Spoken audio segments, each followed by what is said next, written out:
In this lesson, we'll be exploring conditional statements. When writing code, we often want an action to occur based on an event or condition. In PHP, we have different types of conditional statements, including if statements, if-else statements, if-else and else-if statements, and switch statements. We'll start with an example of a basic if statement. Here we have a variable x set to the value of 49. We've created an if statement with one condition. If the value of x is less than 50, we want to output the words condition met.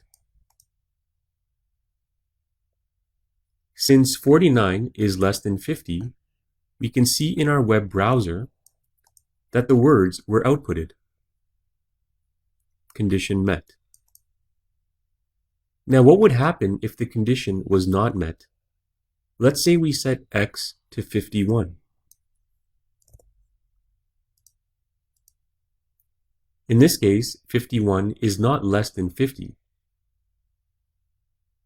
So there's no output in our web browser.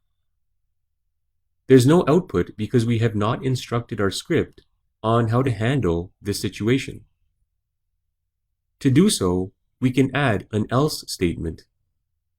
Let's create an else statement that outputs the words condition not met if x is not less than 50.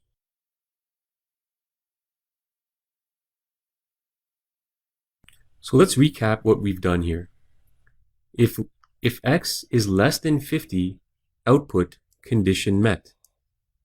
If x is anything else, and there can only be one other thing, that x is greater than 50, output condition not met. So we can see in our web browser that it now outputs condition not met because x is not less than 50.